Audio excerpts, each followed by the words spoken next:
Hey Rebels, my name is Matthew Barton. Welcome to the Rebellion Brewing Podcast. Rebellion's newest beer is called Frenemies. It's a collaboration with Torque Brewing, who are based out of Winnipeg, Manitoba. Today, I'm sitting down with Joel Hustak. He's the artist behind a number of labels for us, including Night Viper, Pandemonium, and more. We're going to talk about his process and how he came up with the artwork for Frenemies. So let's get into it.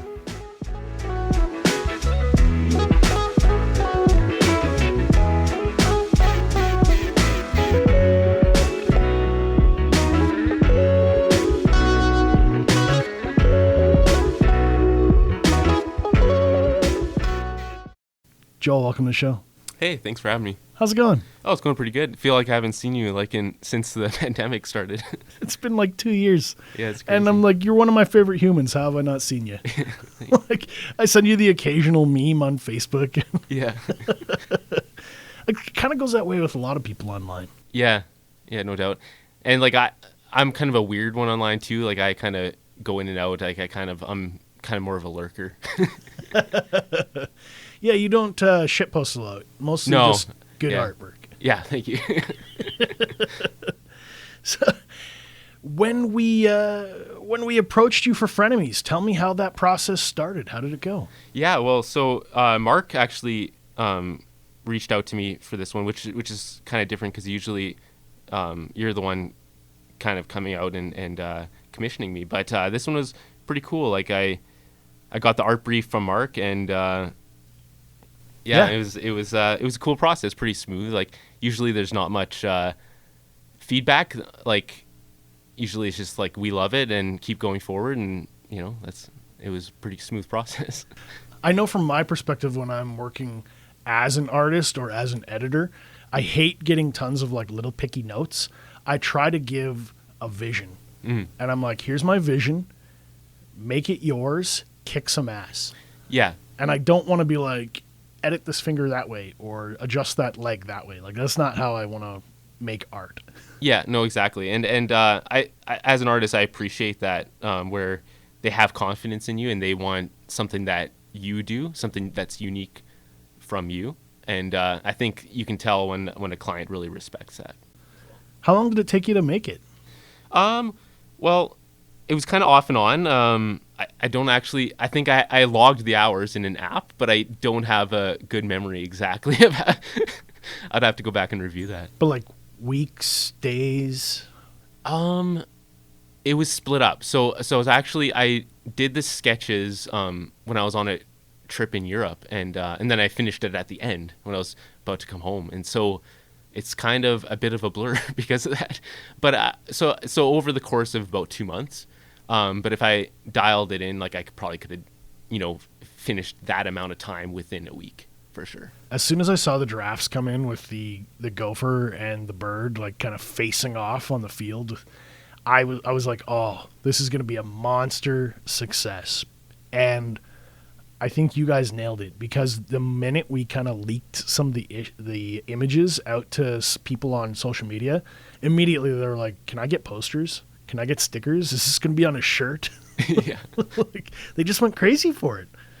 So I guess I wanted to peek behind the scenes. Everybody can see the art, but I wanted to get the artist's perspective. Is there anything special about the art that maybe you hid into it or anything that you worked in that we wouldn't know about? Oh, totally, yeah. So a little nod to both Saskatchewan and Manitoba is the numbers on their jersey.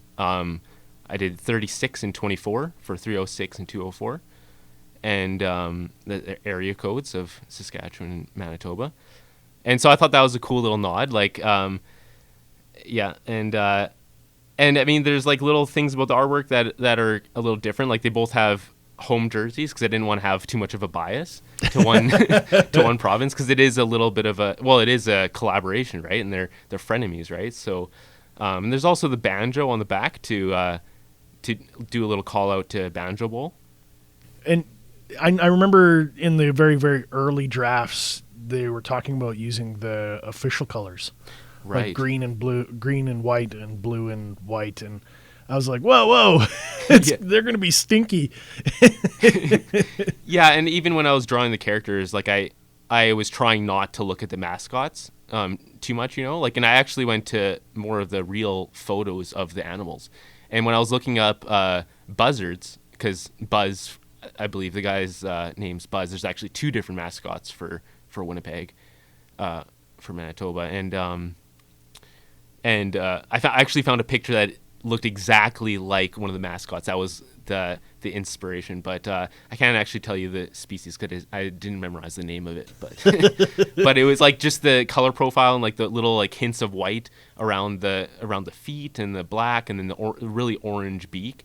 It was this like specific buzzard. So I thought that was pretty cool, and so I referenced that more so. I know we're gonna get some of these printed, and I'm gonna bug you to autograph them, and then we're gonna sneak them out to a few friends who've already been asking. Like Damn Smokehouse, immediately he was in my DMs saying, "When can I get a poster of this?" He's like, "I want this so bad." He has Night Viper on his walls, and one of the ones you autographed from the Night Viper run, and then I think he also got the Pandemonium up on his walls in his place too. Oh, sick. Nice. Yeah, no, I'm always happy to sign prints and stuff like that, yeah. And I love, this is just me nerding out because I like comic books and stuff. I love how it looks like a comic book. It has that really comic booky kind of graphic feel, but it's like torqued up to the next, torque. Yeah. It's tuned up to like the next level. Yeah, no, for sure. Like that's a style I've developed over the last few years or so. Like I really like doing more painterly pieces, and so I kind of incorporate that with the black lines. Like I like doing that comic book ink black line because it creates a very impactful like graphic look.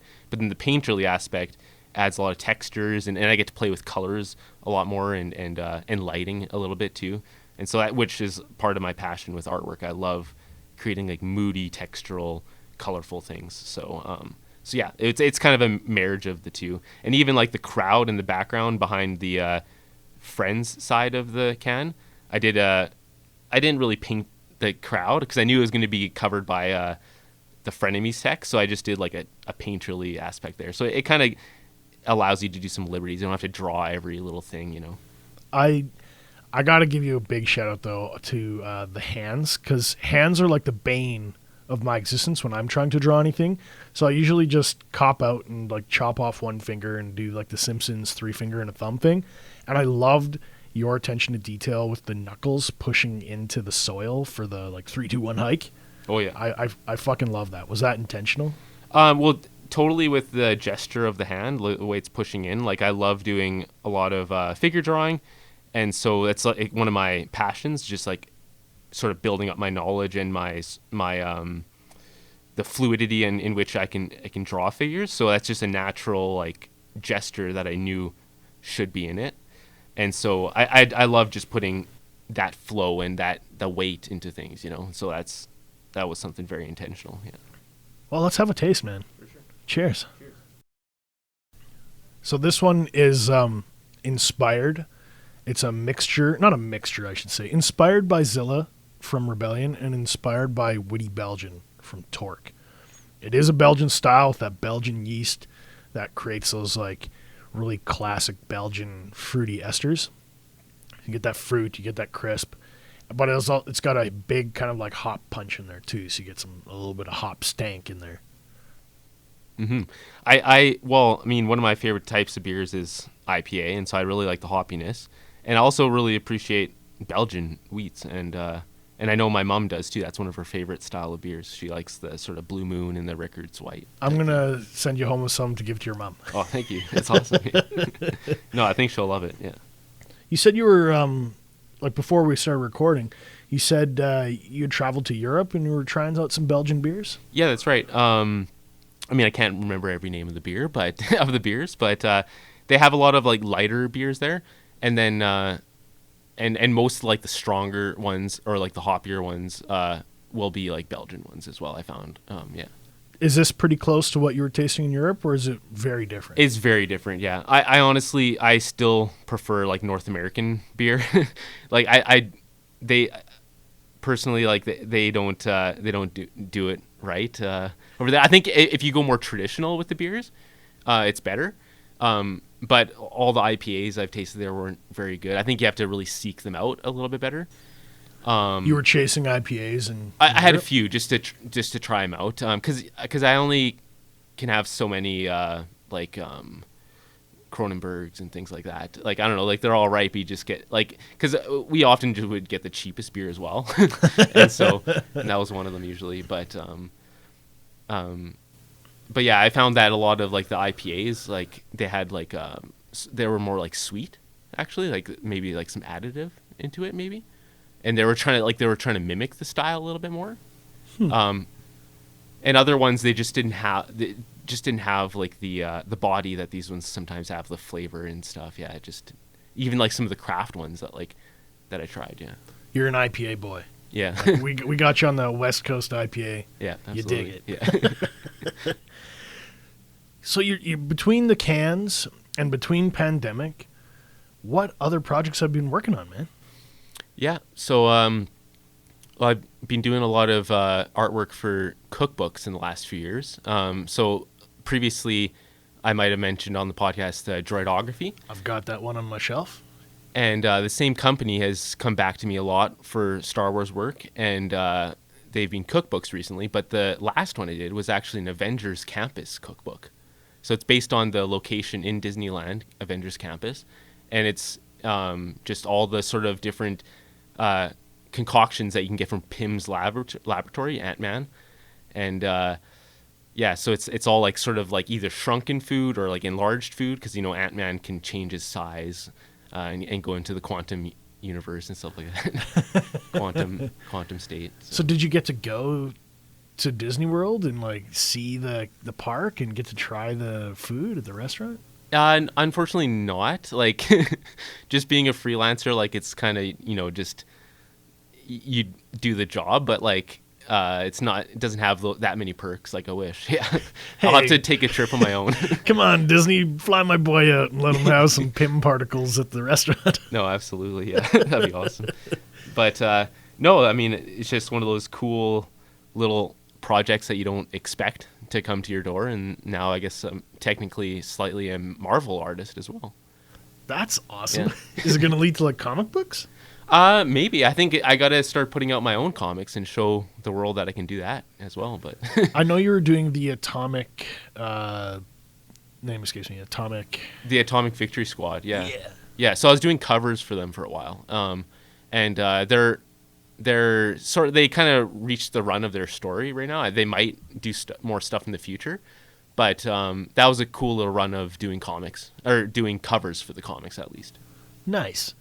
And so you've done Star Wars, you've done Magic the Gathering, Marvel. I actually haven't done Magic yet. Oh, I thought you did do Magic. No, I've been building a portfolio for it, and so I'm still meaning to resubmit my portfolio. I've submitted a few times, but the quality in between my personal pieces that were created for that portfolio kind of varied a little bit, and my style had changed a little bit, that they wanted to sort of have it a little bit more dialed in and know which one they were going to get in the future. So yeah, I need to finish off that portfolio. That's kind of the project that I'm on right now, is just I'm doing sort of an array of creature pieces. Like I choose an animal and I try to, maybe it's like, I like to actually do a lot of animals that aren't your typical animals. So like maybe I'll probably do like a slug or a frog. There's this, there's the, I forget the name of it, you might know. There's like a snail hydra in D&D. Yeah. I think it's a flail. What do you call it? Flail snail? The flail one, snail, the yeah. One with the pointy red pieces, and it can like beat you up with the flail. Yeah, that's right. Yeah, I guess it's technically not a hydra, but that's my version of it for Magic. Well, my Magic portfolio is I'm doing a flail snail, but it has hydra heads instead. And so that's kind of one of the pieces I'm working on right now. That's deadly. One of the things I haven't really promoted yet or talked about on the pod is I've been working on a tattoo, and it's like half a sleeve on my right arm with a guy named Jeff Burgess. And it's because of you and because of Chad at Comic Readers that this kind of came about. Because you guys were the ones who recommended to me Tokyo Ghost, which I really dig that comic book. So I'm sitting there with Jeff, and I said to him, I want this comic book style feel to a tattoo. And he's like, okay, great, I'll figure it out. And he blended his style with the comic book. and it was ones that I think I literally purchased from you when you were working at the store. And so he does the art. It's coming along. It's not quite finished. It's been like a year in planning. And so I'm sitting there talking to him. I'm like, oh, yeah, I know Joel Hustak. And he goes, I know Joel Hustak. And I'm like, oh, what a small world. I mean, you got hours and hours to sit there and talk about Star Wars and artwork and stuff. And that's how it came up, was you had done some Star Wars artwork, and I was talking to him about it and the droidography book. And we were just talking about how we love Star Wars while we're getting the tattoo going. Oh, awesome. Sick. And so I wanted to bug you and say to Jeff and you both, I wanted to get you guys to collaborate to design my next one. That'd be awesome. Yeah. Yeah, I'd be excited to do that because it's been many years since I've designed a tattoo, and like just with the advancement of tattoo artists, I think it'll be really cool to see how it turns out. And I really like Jeff's style as well. I think he does a great job with just with like his shape knowledge. Like he does a lot of interesting shapes and stuff like that. His doesn't really feel flat is kind of what I dug. Like when I look at the bear on my arm, the arm is disproportional to the feet, but I wanted that on purpose. And I said I wanted it to kind of look like the camera was sitting up above the bear. I didn't want it to be directly same. Yeah. And then with the rabbit on the shoulder, I pulled that directly out of one of the pages of the comic book where the character has somebody sitting on his shoulder. And I said, this is kind of what I'm going for. And he's like, I got you. Yeah, no, I like the sort of perspective shift that you did on it because it gives more emphasis to the upper half of the bear and like the head and everything, right? So it kind of emphasizes things a little bit more, and it creates a cool effect. Yeah. And that's like something I try to do with my artwork too. Like sometimes you can kind of cheat and bend the rules of artwork a little bit. For example, like I almost did like a fisheye lens on the Frenemies can. I kind of actually broke a little bit of the rule, like on the football enemy side of the can, where I have sort of a flat line perspective with the horizon line. It was initially meant to be bent down there as well. I was doing sort of that fisheye lens where everything's curved as it gets further away from the center. But with the enemy side, where they're doing the face-off, what do you call in football? Not face-off. It's a hut? I don't know. Anyways. But no, I went for more of a straight line at the bottom there because just the way their hands and their feet were on the ground, and it being more of a focal point, even though their heads are also a focal point, it felt weird to have that part curved. But if you look at the friends side on the other side where they're cheersing, yeah, everything's kind of curved around them, and I think that kind of frames them a little bit more. And I was actually kind of curious on how that would look when you look at the can, because it sort of enhances the curviness, right? When you're looking at it like sort of dead on. Now that you mention it, I'm like, yeah, you did cheat that perspective, but I love it. Yeah. Like it totally works. Yeah. And yeah, it's cheated because the characters, they're not really sort of bending in that fisheye kind of way.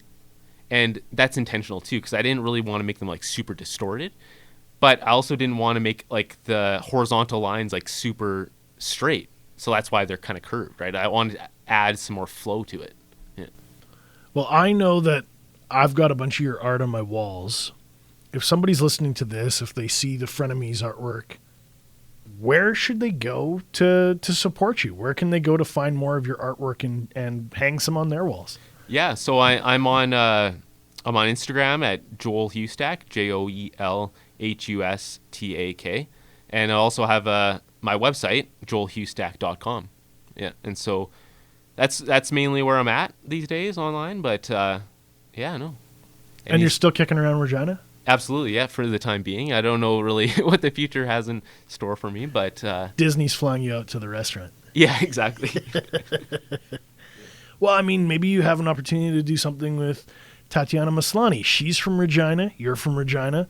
Maybe you could put like a She-Hulk, Deadpool, something up on one of the buildings here. Oh, that'd be dope. Yeah, no, that'd be fun. Yeah, I'm a big Hulk fan actually, so I think that'd be really cool. Yeah. My little guy, he's 6, and he saw my new tattoo, and he goes, "Oh, Dad, I can't wait to get a tattoo." I'm like, "You're gonna have to wait a bit." you're going to have to wait a bit. And he goes, I know exactly what I'm going to get. The Hulk. I'm like, really? The Hulk? That's a big commitment for your first tattoo. And I just kind of like forgot about it. And 2 weeks later, he's like, Dad, so when I get the Hulk tattoo, he's just bringing it up again. I'm walking him home from daycare. We're walking on the sidewalk. He's like, do you think it's going to hurt when I get my Hulk tattoo? I'm like, you're really committed to this Hulk tattoo. Well, I bet it'll be sort of like the way kids change their career dreams, right? Next week, maybe it'll be like, who knows, like a different character. Yeah, Pokemon, right? A Pikachu or something. Yeah. One of my wife's friends, he posted a picture of his new tattoo that he got on his leg, and it's a Pokemon, and I don't know which one it is. Mm-hmm. And I show it to my kid immediately, the little Hulkster, and I said, check out this guy's Pokemon tattoo, and he goes, that's Piplup. I'm like, how did you know that's Piplup? Yeah, there's so many nowadays, I haven't kept up. Well, I want to thank you for your time, man. Thanks for coming on the show. Yeah, thanks for having me. This is great. Cheers.